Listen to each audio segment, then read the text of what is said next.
तो आज स्वामी हरिदास जयंती पर मैं आपको एक कहानी बताता हूँ कि एक बार अकबर तानसेन को सुन रहे थे तो भाव विभोर हो गए। लेकिन एक अचानक उनको ख्याल आया कि तानसेन तुम इतना अच्छा गाते हो, तो क्या इस दुनिया में ऐसा भी कोई है जो तुमसे ज़्यादा अच्छा गाता हो? और तुम्हारा गुरु कौन है? हो सकता है तुम्हारा गुरु तुमसे अच्छा गाता हो। एक नॉर्मल बात तो यही है ना कि भाई आपने कहाँ से सीखा है, जहाँ से सीखा है वो जो गुरु हैं वो हो सकता है आपसे भी बेटर हो। तो ऐसा प्रश्न लेके अकबर ने रखा तानसेन के सामने। तो तानसेन ने बताया कि हाँ, मेरे गुरु हैं, गुरु स्वामी हरिदास, मैंने उनसे सीखा है और उनकी तुलना मैं अपने से कर नहीं सकता क्योंकि वो इतना अच्छे हैं कि मैं उनके सामने कुछ नहीं हूँ। तो अकबर बिल्कुल भौचक्का रह गया, बोला क्या कह रहे हो? मैं तो समझता हूँ इस दुनिया में तुमसे अच्छा कोई गाता नहीं, तुमसे बड़ा कोई संगीतज्ञ नहीं है, और तुम कह रहे हो कि स्वामी हरिदास के सामने मैं कुछ नहीं हूँ। तो स्वामी हरिदास को बुलाओ, मैं सुनना चाहता हूँ। तो तानसेन ने कहा कि मुझे माफ़ करिए लेकिन ये नहीं हो पाएगा, स्वामी हरिदास जो हैं वो नहीं आएंगे, क्योंकि स्वामी हरिदास जो हैं वो किसी के कहने पर नहीं आते हैं, किसी के कहने पे नहीं गाते हैं। तो अकबर की लेकिन जिज्ञासा तो और बढ़ गई कि ये क्या बात हुई, तो चलो हम लोग जाके सुनते हैं। तो तानसेन ने कहा कि ठीक है, ऐसा हो सकता है कि हम जाकर सुन लें। फिर तानसेन ने पता लगाया कि स्वामी हरिदास कहाँ हैं, उनके आश्रम गए और पता चला कि वो सुबह 4 बजे उठते हैं और गाते हैं। तो अकबर और तानसेन जो हैं उनके आश्रम के बाहर एक रात पहले चले गए और छुपकर एक जगह रुक गए और पता चला कि वो 4 बजे गाते हैं। तो वो 4 बजे पहुंच गए, 4 बजे के पहले वहाँ पे पहुंच गए उस जगह पे। और थोड़ी देर बाद पता चला कि स्वामी हरिदास वहाँ आ गए और अब वो गाएंगे। तो उन्होंने गाना शुरू किया।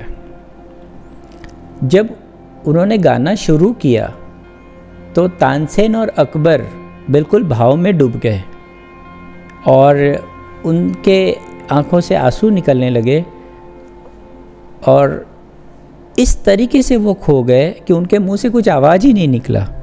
जैसे जब आप बहुत भाव में होते हैं तो आपके शब्द छोटे पड़ जाते हैं ना, कहते हैं ना, शब्द जो है भाव के सामने कुछ भी नहीं है। तो वो भाव में इतने विभोर हो गए। तो उनका गाना जब पूरा हुआ तो दोनों लौटे तो रास्ता भर तो कुछ नहीं बोले क्योंकि भाव में डूबे हुए थे। जब वो महल पहुँचे तो अकबर ने तानसेन से कहा कि तानसेन, मैं तो आज निशब्द हो गया हूँ क्योंकि मैं समझता था तुमसे बेहतर इस दुनिया में कोई गाने वाला नहीं है, लेकिन सचमुच तुम्हारे गुरु के सामने तो तुम कुछ भी नहीं हो। लेकिन मेरी एक जिज्ञासा है कि तुम हो तो आखिर उन्हीं के शिष्य, तो तुम उनके जैसा अच्छा क्यों नहीं गाते हो? तो इस कहानी को बताने का मेरा जो तात्पर्य है वो ये जवाब है। ये जो जवाब तानसेन ने दिया ये हम सबके जीवन के लिए बहुत मूल्यवान है। तो क्या जवाब दिया उन्होंने? उन्होंने कहा, जापना, मैं गाता हूँ कि मुझे कुछ मिल जाए, रिम्यूनरेशन है ना, पारितोष।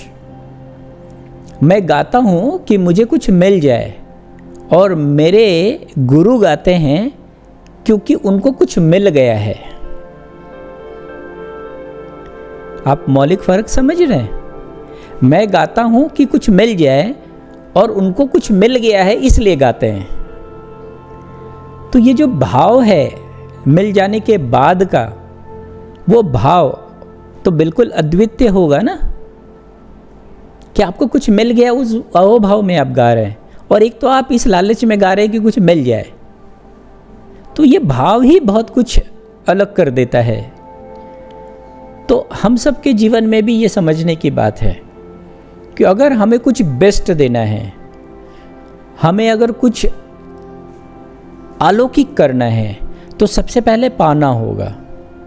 हम पाने के लिए कुछ करें तो कुछ अलौकिक नहीं हो सकता है। हाँ, तो इसीलिए मैं कहता हूँ, जैसे लोग सेलिब्रेशन की बात करते हैं ना, कि आप लाइफ को सेलिब्रेट करो तो लाइफ अच्छी हो जाएगी, है ना।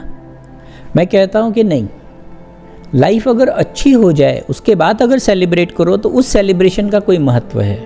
तो तानसेन ने जो कहा कि जापना, मैं गाता हूँ कुछ पाने के लिए और मेरे गुरु को कुछ मिल गया है, कुछ उन्होंने पा लिया है, इसलिए वो गाते हैं। तो ये जो मौलिक फ़र्क है ये बहुत बड़ा संदेश है।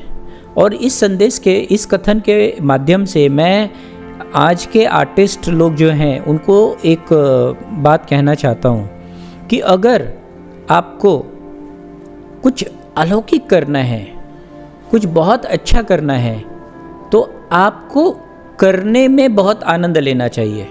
आपका जो ध्यान है वो किस तरफ है, ये बहुत निर्णायक बात है।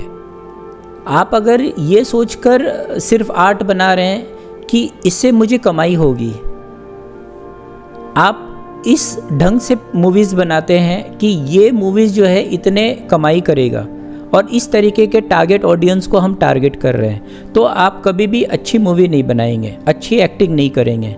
तो जब भी आप एक्टिंग करें, पेंटिंग करें, स्कल्पचर करें, कुछ भी करें, तो आप बिल्कुल रम जाएं, आप उसका आनंद लें। और अगर आप उसमें रम गए तो आप ध्यान में चले जाएंगे, और उस गहरे ध्यान में जब आपसे कोई कृति होगी तो उसका सौंदर्य ही अलग होगा, वो बिल्कुल अलौकिक होगा, वो स्वामी हरिदास जैसा होगा, ना कि तानसेन जैसा।